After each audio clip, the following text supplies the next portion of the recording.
Hello, everyone, and welcome to Durbanites FPL Game Week 8 preview. So let's get into it. So, starting with the Aston Villa Brighton game, this was a big one. Aston Villa are relatively injury free with little concern on Diaby, but he has a 75% chance of starting. They're a great informed team with a mouth watering lineup of fixtures. Seriously consider an informed Watkins, Diaby, and Matty Cash for a good attacking defender option. Brighton are just coming off a heavy loss and loses to Pinant due to injury, and they're facing a Liverpool team that will not want to drop another point after the Spurs match. And then they're looking at the treble champions dead on, so I would avoid or bench for now. Then getting into the next game, which is Bournemouth versus Arsenal. Arsenal getting a fairly easy win on this one. Bournemouth are yet to win a game, but they have a favorable enough road ahead, and that may change their lack of points. Dominic Solanke at 6.4 only has 31 points, so it's not a bad option if you're cash strapped for the weeks ahead. Arsenal have the champs up this week and what could be a cagey battle. And it looks like they have after that Chelsea and then possibly Sheffield United. It may be an easier match for them. But Martinelli is still out and may sub on. Saka has an ongoing knock for the last couple of weeks, and they definitely have points in them, but it's not easy to predict their results going forward. Now, looking at Everton and Luton, Everton lost to Luton, and that speaks volumes on what to expect from them. This is going to be an edgy season for them.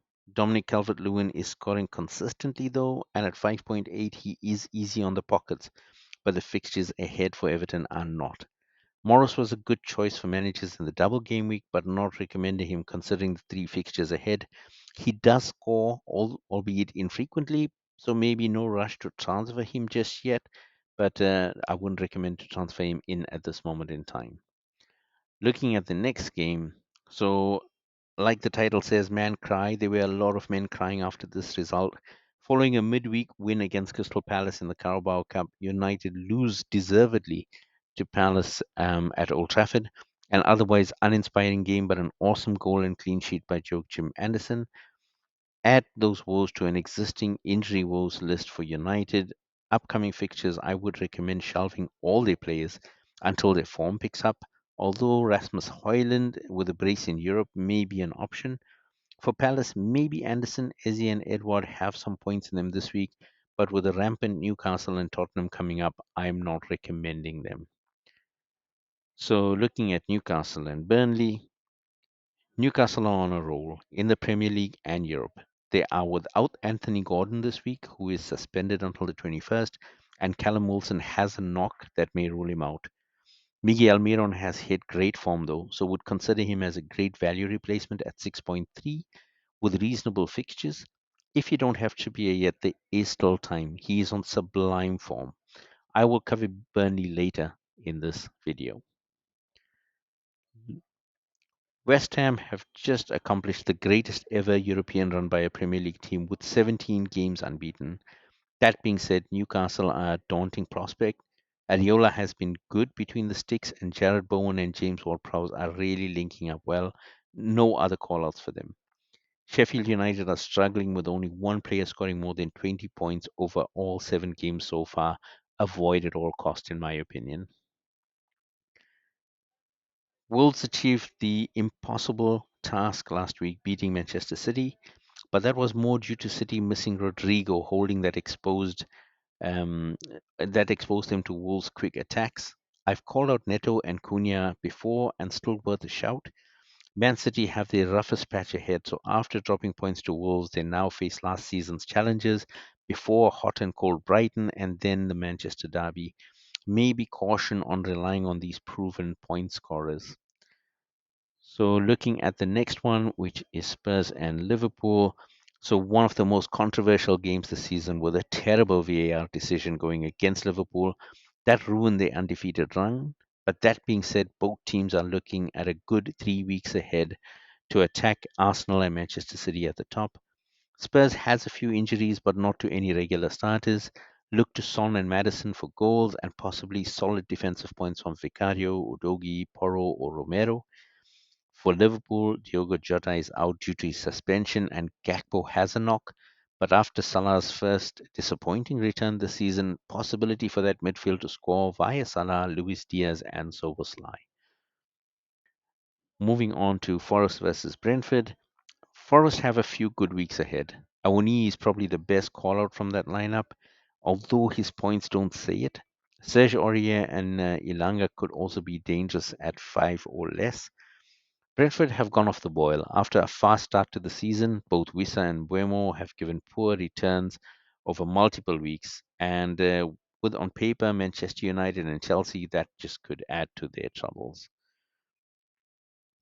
Now, looking at Fulham and Chelsea, so Fulham have been having a tough journey and grinding out some results.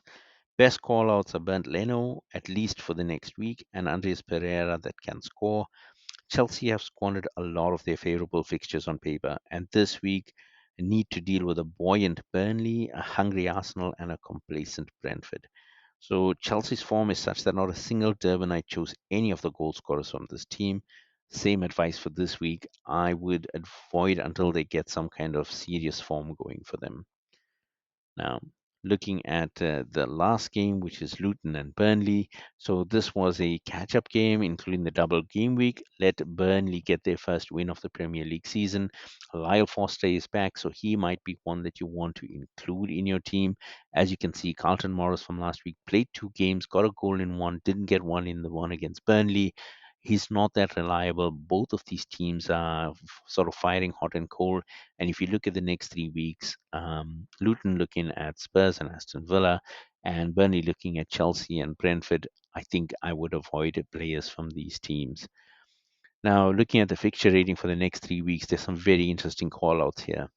Looking at the favorable fixtures, Aston Villa, Spurs, Newcastle, and Liverpool, these are teams that you should be considering to put your players in. They have great fixtures coming up in the next 3 weeks. Not saying that they can't lose any of them, but they have a really good chance of scoring. All 4 teams are in great form as well. So Spurs, Liverpool, Newcastle, Aston Villa, that's my call out. Bournemouth have probably the best chance of getting some scores this week, so maybe you want to try that out. And Nottingham Forest as well before they versus Liverpool have a shot at getting you some points. Now, looking at the ones to avoid, now here's the traditional big team, Manchester City, really tough fixtures coming up. Not saying they can't win, not saying they can't score, but yeah, I would just reconsider that. Brighton as well after a fast start, and of course they're right up there. But Liverpool, then Manchester City, one after the other. Estupinan is out. Gross is still, I think, suffering with a knock. It's going to be a tough game for them before they get to Fulham. Wolves, Sheffield United, Crystal Palace, Everton, these guys should perpetually remain on this list of teams to avoid. They just don't have the form yet. So that's my advice on the fixtures. So that's it for this week. I hope you guys are going to make good changes for game week 8 and look forward to coming back with the results after we're done. So far, thanks for liking, subscribing, and add any comments to this video if you want to see something different. Bye for now.